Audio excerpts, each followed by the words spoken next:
some of the things that City of Anderson is doing to encourage businesses and bring new businesses in. You were just talking about the concept of some sort of incubator. Let's talk about that first. Yeah, we got exposed to a couple of incubators, shared kitchens, and we looked at that concept and we started asking, and our economic development people started asking people about could we use a shared kitchen. And what we found is that we had several people in our community that had outgrown their kitchen. You know, where DHEC says, okay, you can't bake but so many cookies in your kitchen before you have to go somewhere else and bake them, the cottage industry. And so what we found is that through a little research, we found out that we had people going to Greenville and Greer to shared kitchens to produce their product. And so that kind of came back to the whole idea of we needed to do something here. And we had 10,000 or so square feet at the original parking garage, the Murray Street parking garage, where our economic development office is. And so we had a shell of 10,000 square feet. And so we said, well, maybe that's the place where we build a shared kitchen. So that's where that thought process came in, and council really got behind that idea. We were very lucky in the fact that we started looking for money to upfit that, and we're very fortunate to get a ARC grant to help in upfitting that. And it was, and we also got a USDA grant. That was a matching grant for that, and so it allowed us to go about getting that first incubator up. And I went by there yesterday afternoon, and we are still just a little bit away from opening it. I think there's some issues with the supply chain and getting refrigerations and so forth. But I do think it's going to be a good thing for our small business community. Like most shared kitchens, you'll be able to rent a space. It has refrigeration. It has lockers, or you can lock your personal stuff up. And so we'll have somebody that manages that and that works it. And it also will have a small retail component to it too, not a big retail component to it, but the whole idea is for communities to be able to help people that has that good idea, to help them on how you put a business plan together, how you get financing, how you set up a corporation. And so our economic development people will do that, and then how you use the kitchen. And so ultimately what we would want to do is to be able to take them in, let them grow their business, and then you kind of kick them out and say, okay, go find you a retail space. Let's help you do that.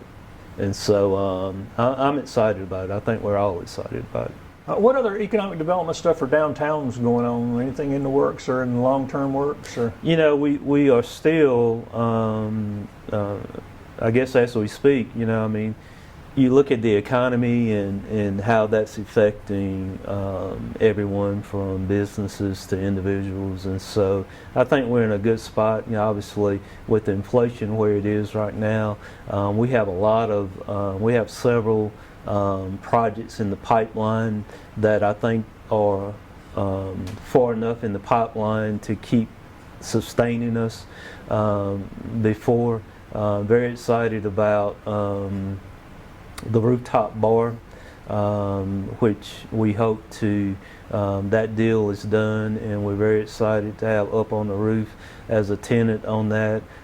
They've ordered their equipment, and just like everybody, they're waiting on equipment, but you know, hopefully they can be ready maybe the first quarter of 2023.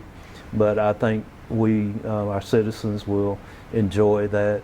It's a beautiful view, and I think that's what was needed.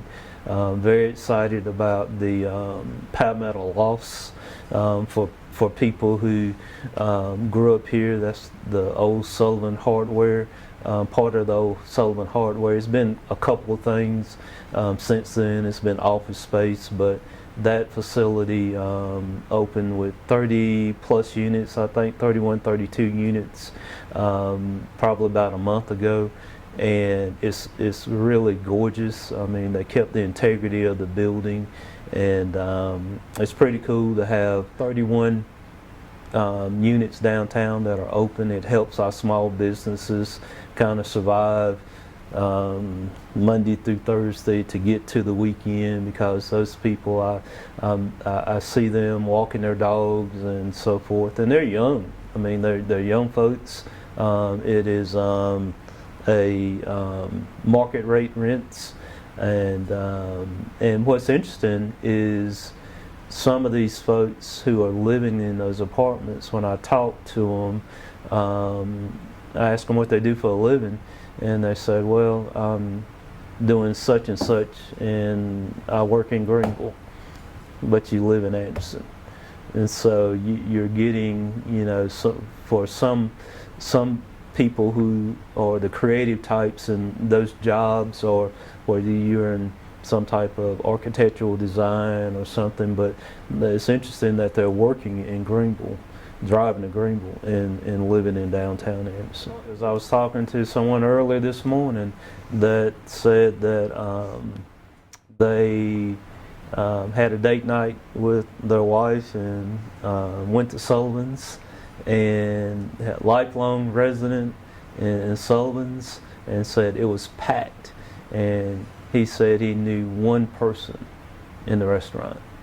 You know, so we have a lot of new people who are moving to Anderson because it's we check off a lot of boxes in low cost of living, plenty of work opportunities, quality of life, cultural events, just a vibrant community, a vibrant downtown. And so there are a lot of people who are moving here to retire or grow raise a growing family. And I guess it's 100% full, and once Palmetto, it sounds like Palmetto's going to fill up pretty quickly. It looks like it, yeah. Fill up pretty quick. So as you move out from town, I guess there's still a challenge to have enough housing for everybody too. Oh yeah, yeah. Affordable housing, especially. Affordable housing. I mean, I get to a friend of mine who's in affordable housing, Don Oglesby at Homes of Hope. He's trying to get everybody to rethink what affordable housing is, and affordable housing is pretty much what you can afford. You know, and it's not necessarily the $100,000 house with a median income of under 50.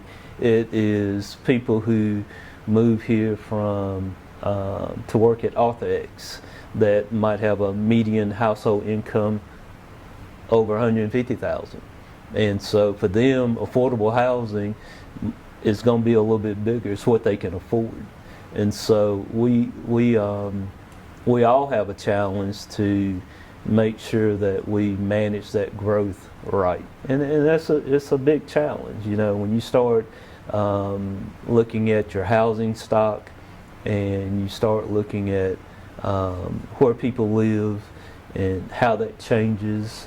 And so we both, the city and the county, we do, I think we have the professionals at the city and the county to handle that growth, and probably part of our job is to work with developers to make sure that we get a product that's the best product for our community.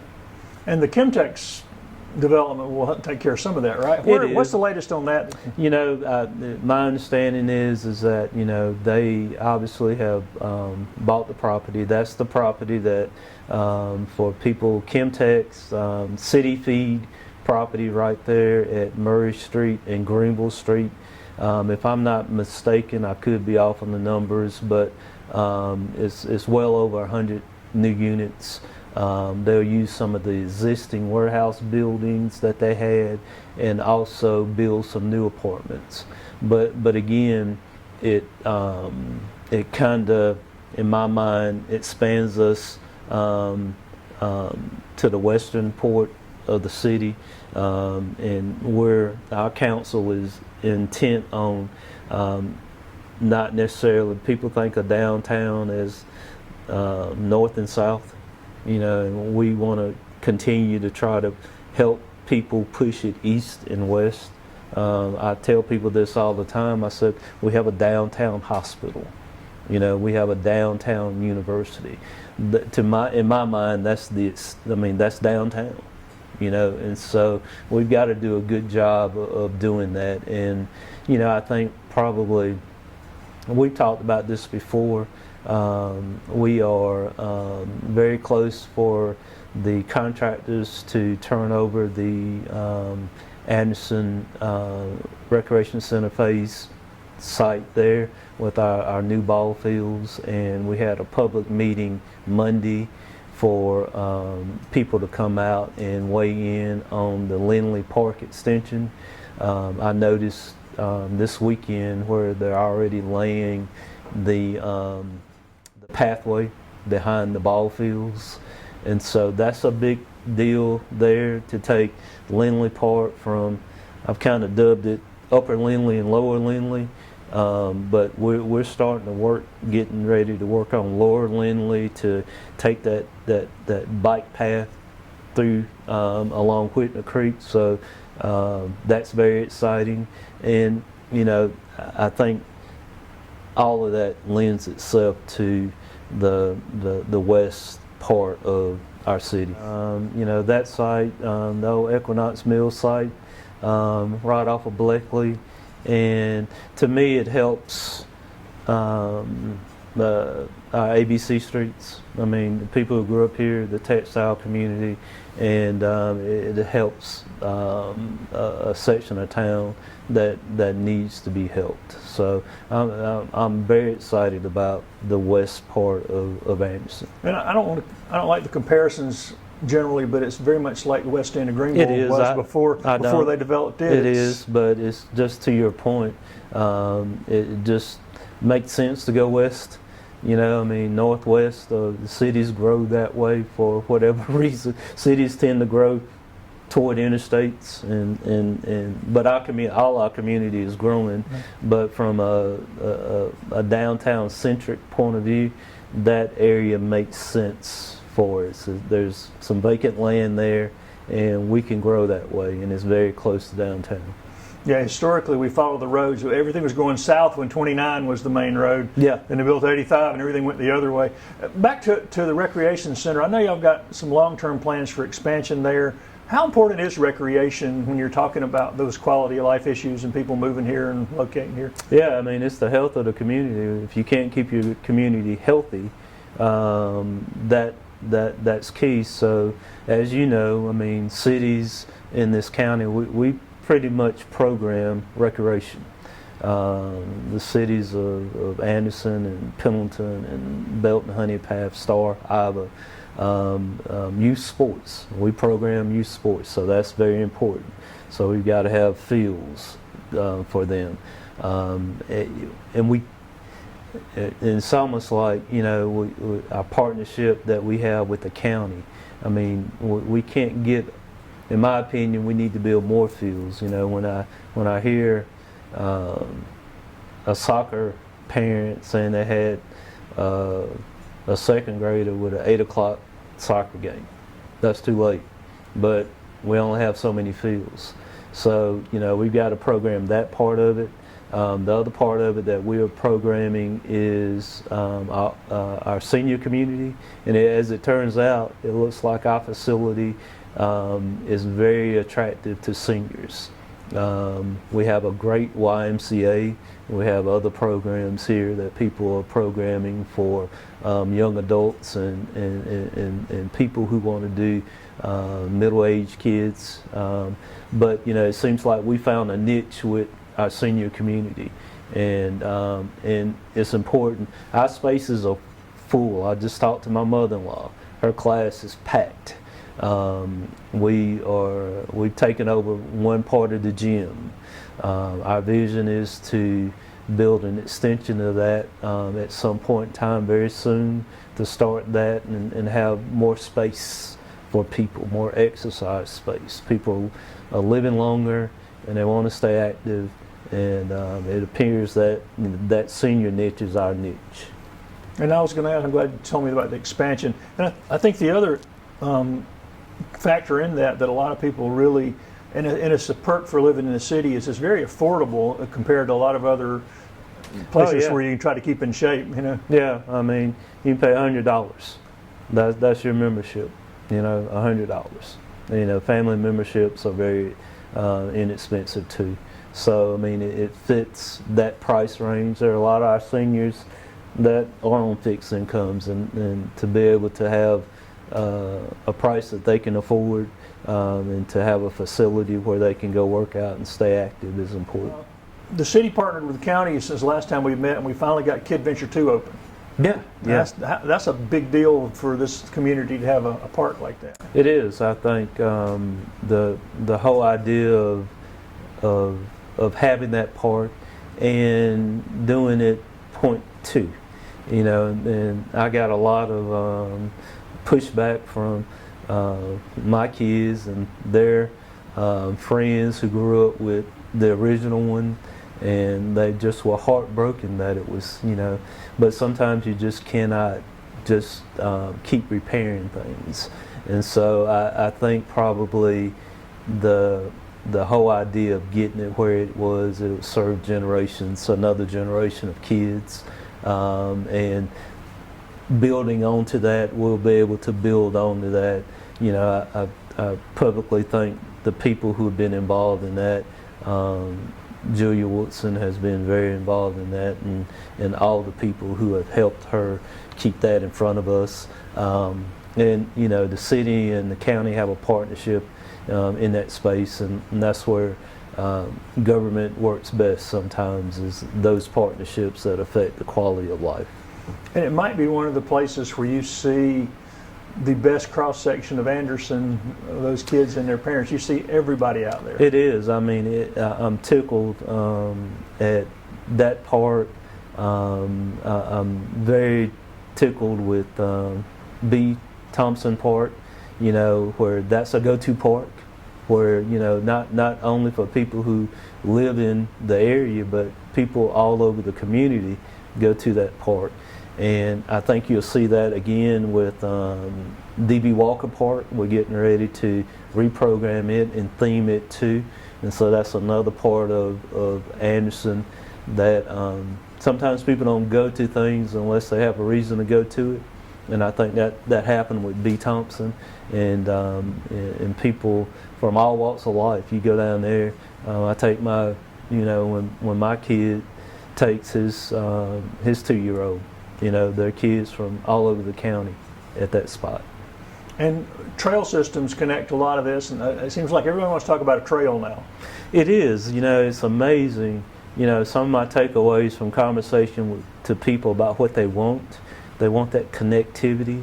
They want, if you live in a subdivision and you're trying to get to the East-West Parkway, people would love to just be able to walk or bike or run to the parkway as opposed to getting in a car and driving. And so that connectivity is important.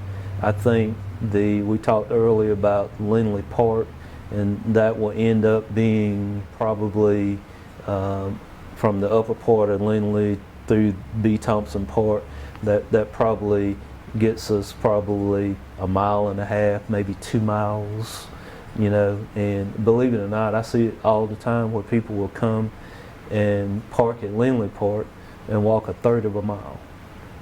You know, they don't even live here in the area, but they come, they park right there, and people want to do that. They want to get out of the neighborhoods. They want to walk. They want a safe place to walk, and I think this will allow them to do it. It's going to be beautiful. Believe it or not, you know, somebody just put on my calendar the Christmas parade and the Christmas tree lighting, and so it's less than 8 weeks or something. It's October, and so we'll definitely start tipping into some of the fall events that are traditional here.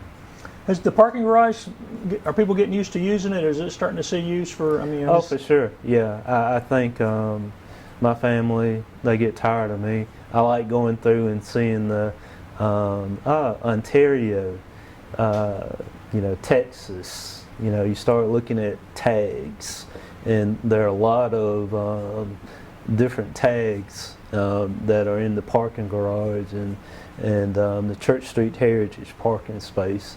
And so the hotel itself, I think, is doing, from an occupancy point of view, is doing better than the developers thought it would do. They're very surprised at where they are. I'm not. I thought that, just like you, if I'm visiting a town and if I had an option of parking my car downtown and leaving it parked, I'm taking the option of parking it downtown and being able to eat and shop and so forth and not get back in my car. And so I think that's helped. And but it's the council's vision of, that started hotel, we need a parking garage. We're taking space out of the Church Street parking garage. Let's replace those spaces. And then we thought, well, we're not even really adding to, let's build it another story. Let's think 20 years from now, let's build on another story. Well, what about something on the top? And so, it's 350 or so spaces, and I think it was good use of public's money to do that. Any update on the buildings like right across from here? I know they've been in the works for a while. On and off with different owners. And yeah, it is. I still have great hopes for that. I think it is the old Anderson Hotel, I think it was called, and hopefully it's something that needs to be renovated. I think the developers are working on it as we speak, and so hopefully that one can get going very soon. But I think it's key. I think it's catty corner to the hotel. It's right there. And again, somebody asked me the other day, I think, the infrastructure is set up for South Main to continue. And so I think that's a key component with that building that sits directly across from City Hall.